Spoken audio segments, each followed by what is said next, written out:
So welcome to another TMC 4GWE telecast. I'm here with Stuart Jones. Yes. And Thank you, Stuart's, Carl. oh man, it's been a long day, Stuart. I apologize for that. And I'm talking to him. He is the head of sales on Converged Core Subscriber Data Management. So let's say it another way. If it touches the HSS, you probably handle it. Is that a good way to say That's it? exactly right. Okay. Subscriber data management, the back-end data servers for subscriber identity, profile, and HLR, HSS, and the network.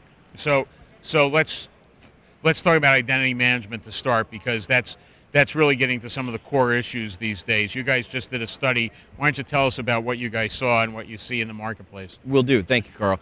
Well, obviously, information protection and security is important, and we had two announcements today, and one of them was this security survey that you referenced.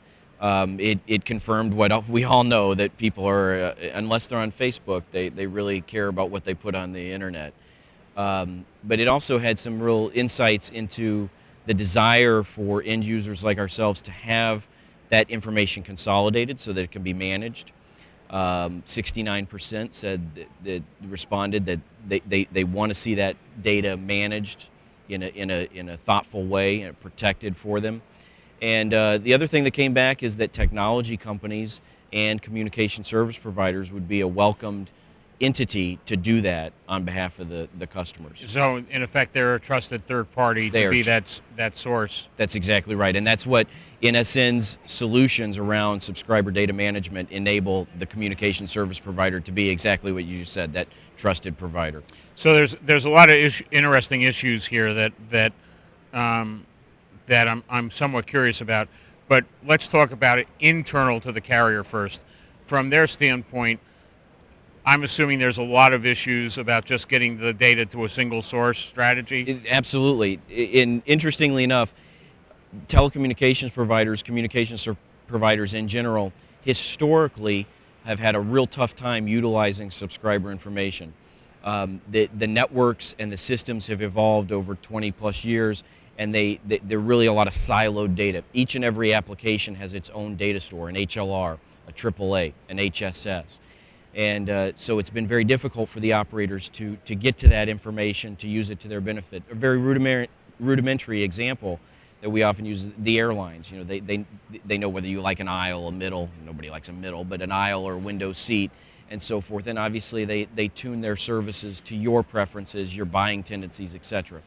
So that's, again, a very simple example, but that's what we're enabling for the communication service provider to do that by consolidating that information into a data layer, which we call the One Network Directory Server.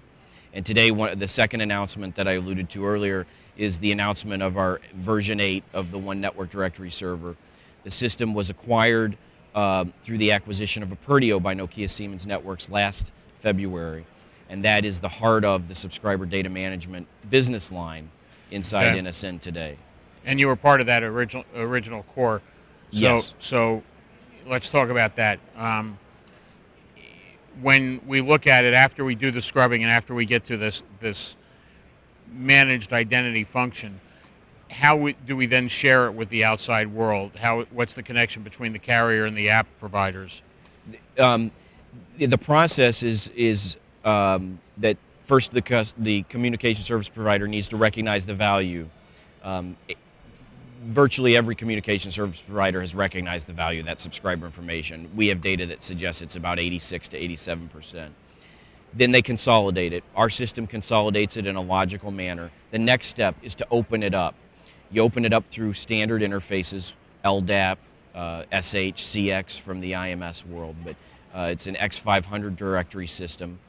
And then you expose that data both internally, X500. Yeah, it's okay. It's okay. It's okay. We didn't say unified messaging. I'm okay. Okay. Keep going. Okay. So we open that data up through standard interfaces, right? Because there's applications deployed all over the world in all of these networks that use those standard interfaces. So that enables those applications to now use that subscriber information. And the expose piece is to expose it then also beyond the network boundaries, if you will, to other third parties.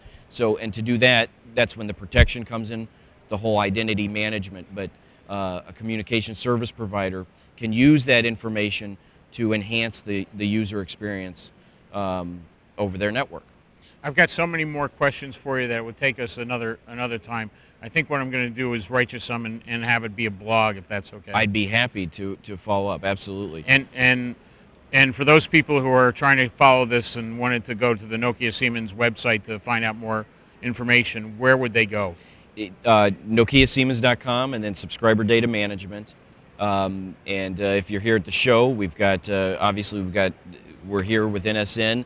We've got some demonstrations on identity management and what we call the subscriber intelligence framework, which lets the communication service provider use that information, that subscriber profile, so they can enhance that user experience. Okay, and last but not least, the study you guys did, is there a title for the study if they were looking for that?